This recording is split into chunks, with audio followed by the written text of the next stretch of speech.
जय हिंद दोस्तों। तो आज की इस वीडियो में फिर से एक बार हम लोग इतिहास के पन्नों पे जोर डालते हैं और आज की इस वीडियो में हम लोग जानेंगे रजिया सुल्तान के बारे में। वही रजिया सुल्तान जिसके बारे में 40 सरदारों ने मिलकर अफवाह फैलाई थी जो ये तो अपने ही मंत्रियों के साथ फंसा हुआ है।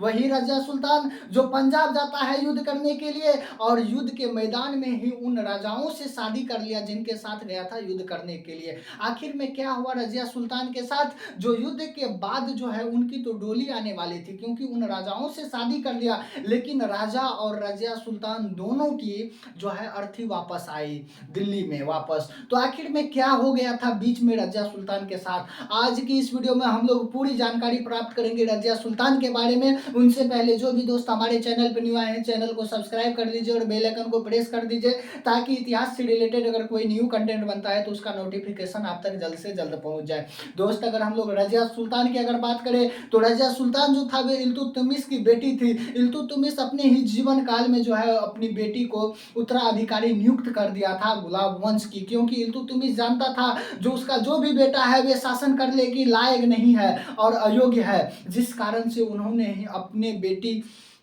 बेटी रजिया सुल्तान को शासिका बना दी थी गुलाम वंश की। और ये जो रजिया सुल्तान थी ये 5वां शासिका थी गुलाम वंश की। यानी भारत की अगर हम लोग भारत की प्रथम शासिका यानी महिला अगर शासिका की बात करें तो वे आता है रजिया सुल्तान। रजिया सुल्तान से पहले कोई भी भारत में आज तक कोई भी महिला शासिका नहीं हुई थी, लेकिन एकमात्र शासिका अगर था तो वे रजिया सुल्तान था, जो कि रजिया सुल्तान का शासन करना जो है इन 40 सरदारों को यानी 40 सरदारों को पसंद नहीं था, क्योंकि इल्तुतमिश ने जो 40 तुर्क यानी सरदारों जो बनाया हुआ था जिनकी मदद से इल्तुतमिश अपना राज्यपाट चलाते थे, उनको ये पसंद नहीं था जो एक लड़की शासिका बने। और इन्होंने जो है इल्तुतमिश का जो 40 तुर्क शासकों यानी सरदारों सब जो था उन्होंने रजिया सुल्तान को शासक नहीं बना के इल्तुतमिश जब मरा तो उनके जगह पे जो है उन्होंने रुकनुद्दीन यानी फिरोज शाह को शासक बनाया। और रुकनुद्दीन फिरोज शाह जैसे ही शासक बना तो रजिया सुल्तान ने और इल्तुतमिश जो है एक प्रथा लागू की थी जो कि जनता ही फैसला करता। जिस जनता को दिक्कत थी वे लाल कलर की कपड़ा पहन के और फ्राइडे के दिन मस्जिद के आगे जाके खड़ा हो जाए और उनको न्याय मिलेगा, क्योंकि मस्जिद के दिन जो फ्राइडे का दिन होता है उस दिन हर एक जो इस्लाम धर्म का लोग होता है वे नमाज पढ़ने के लिए मस्जिद जाती है। और उनसे जो मस्जिद से बाहर जो आती थी और जो लाल कलर का जो सफ़ेद यानी लाल कलर का जो वस्त्र पहन के खड़ा था तो उनसे पूछता था जो आखिर में तुम्हारे साथ क्या परिस्थिति है। तो रजिया सुल्तान ने वैसा ही किया और जाके मस्जिद के आगे में जनता की सहायता से वे दिल्ली सल्तनत पे अपना अधिकार जमाया रजिया सुल्तान। और रजिया सुल्तान जो है टोटल मिला के 4 वर्ष ही शासन कर पाया था, जो कि 1236 से लेके 1240 ईस्वी तक शासन किया था। रजिया सुल्तान कब तक शासन किया था दिल्ली पे तो 1236 से लेके 1240 ईस्वी तक शासन किया था। ये भारत की प्रथम महिला शासिका बनी और इस्लाम धर्म की पहली महिला शासिका बनी जो बना रजिया सुल्तान। और रजिया सुल्तान जो है इन 40 सरदारों को बातों को इग्नोर करना आरंभ कर दिया। रजिया सुल्तान इन 40 सरदारों जो था इनकी बात मानने से मना कर दी। ये 40 सरदारों जो कहता था उनकी बातों को नहीं मानता था, क्योंकि वे एक लड़की थी और लड़की में आप लोगों को पता ही होगा जो एटीट्यूड कूट के भरा होता है। और इस कारण से जो है रजिया सुल्तान की अगर पराजय की बात करें वे एक योग्य शासिका थी, लेकिन उनका सबसे बड़ी गलती थी जो वे लड़की था। और ऐसा बात नहीं है रजिया सुल्तान योग्य नहीं था, वे तलवार एवं घोड़सवार हर चीज में माहिर थे।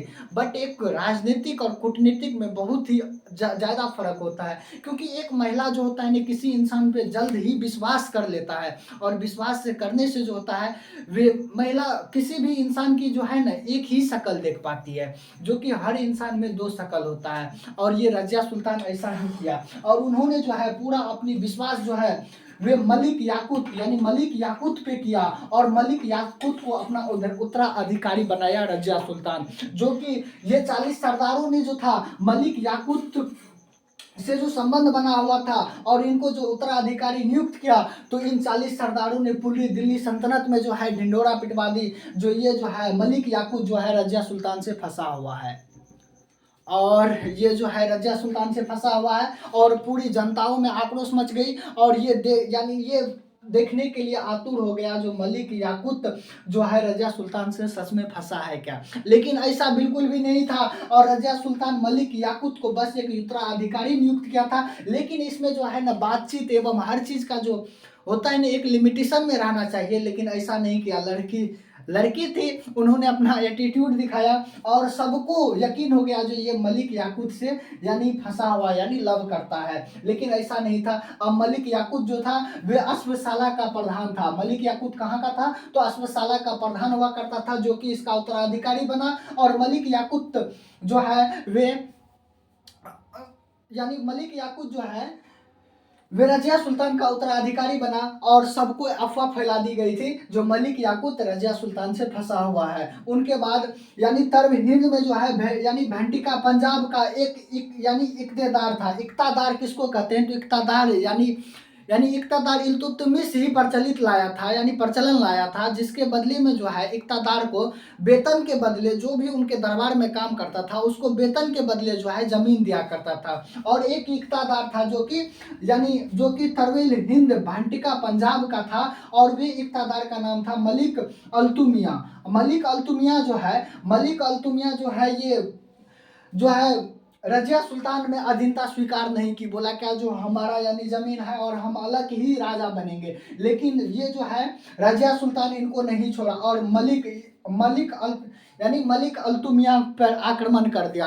इनसे पहले ये रोक यानी 40 सरदारों ने भी रोका था रजिया सुल्तान को, जो देख रजिया सुल्तान तू जो जा रही हो मलिक अल्तुमिया पे आक्रमण करने के लिए, ये ठीक नहीं कर रही हो। मलिक अल्तुमिया जो है वैसे नहीं कूद रहा है, उनके पीछे भी कोई रीजन है। तुम पहले पूरा प्लानिंग कर लो और उनके बाद जाना तुम मलिक अल्तुमिया पे आक्रमण करने के लिए। लेकिन रजिया सुल्तान जो है एक भी इन 40 सरदारों की बात नहीं सुनी और वे एटीट्यूड अपना दिखाने लगे। और जिस कारण से जैसे ही मलिक अल्तुमिया पे, और ये ऐसा बात नहीं है यानी मलिक याकूत भी मना किया था रजिया सुल्तान को, जो देखिए महारानी साहिबा जी अगर आप जाते हैं, अगर मलिक अल्तुमिया पे अगर आप जाते हैं आक्रमण करने के लिए तो उनसे पहले आप तैयारी करके जाइए, हो सकता है जो वहां पर कहीं पलड़ा भारी न पड़ जाए। लेकिन रजिया सुल्तान नहीं मानी और मलिक अल्तुमिया पर जैसे ही आक्रमण किया तो मलिक अल्तुमिया इन पे धीरे धीरे भारी पड़ने लगा और युद्ध बहुत लंबी खिंचाई, जिसके कारण यानी रजिया सुल्तान को लगा जो अब हम युद्ध में हार जाएंगे तो ये मलिक अल्तुमिया को युद्ध मैदान में ही ऑफर करता है जो अगर हम तुमसे शादी अगर कर लेते हैं तो तू हमारी अधीनता स्वीकार कर लेगा। तो मलिक अल्तुमिया बोला ठीक है हम तुमसे शादी करने के लिए तैयार हैं, तू हमसे आके शादी कर लो। तो मलिक अल्तुमिया जो है वे यानी रजिया सुल्तान से 1210 ईस्वी में यानी 1240 ईस्वी में शादी कर ली। और ऐसा बात नहीं है, और इनको क्या पता था जो हमको शादी करने से हमारे भी मृत्यु हो जाएगा और रजिया सुल्तान की भी मृत्यु हो जाएगी। इन 40 सरदारों ने एक प्रपंच रचा और डाकुओं को ढिंढोरा पीट दिया गया। जो पंजाब के जो रास्ते से है यानी हरियाणा के जो केतवाल के रास्ते से है वहां से बहुत बड़ी मात्रा में सोने की स्मगलिंग होने वाली है और बहुत बड़े व्यापारी जो है सोना लेके जाएगा। और इधर रजिया सुल्तान की डोली तैयार हुई थी और पंजाब के हरियाणा के कैथोल से दिल्ली जा रही थी।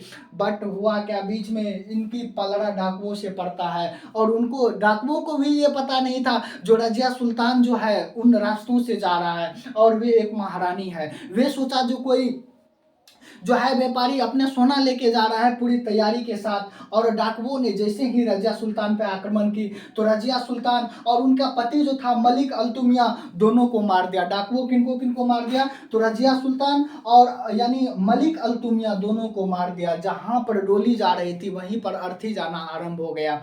डाकुओं को लगा जो ये व्यापारी है हम इनको लूट लेंगे, लेकिन डाकुओं को भी ये पता नहीं था जो वे व्यापारी नहीं बल्कि एक रजिया सुल्तान शासिका है। और जैसे ही रजिया सुल्तान और मलिक अल्तुमिया की मृत्यु हो जाती है, ये किसका प्रपंच था मरवाने का, तो ये 40 सरदारों का था जो कि एक महिला को जो है शासिका के तौर पे नहीं देखना चाहता था, क्योंकि रज़िया सुल्तान जो था ना, वे हमेशा लड़कों की तरह युद्ध करना एवं लड़कों की तरह कपड़ा पहनना पसंद करता था, जो कि इस्लाम धर्म में पूरा खिलाफ रहता है। आप अगर देखे होंगे तो इस्लाम धर्म में अभी भी बुर्का पहनने की आदत है, और कोई भी लड़की रहती है तो उनका सर यानी चेहरा ढका हुआ ही रहता है। इसलिए जो है रज़िया सुल्तान को 40 सरदारों ने इससे यानी राजगद्दी से इनकार कर दिया, और इनकी मृत्यु जो है डाकुओं द्वारा करवा दिया, एक धोखे से। जो व्यापारी जा रहा है और डाकुओं को भी नहीं पता था जो रज़िया सुल्तान जा रहा है, इस कारण से डाकुओं ने यानी मलिक अल्तुमिया और रज़िया सुल्तान दोनों को मार दिया। और उनके बाद जो है ये जो यानी मलिक याकूती बचा हुआ था, मलिक याकूत को भी इन 40 ने मिल के मार दिया दिल्ली में।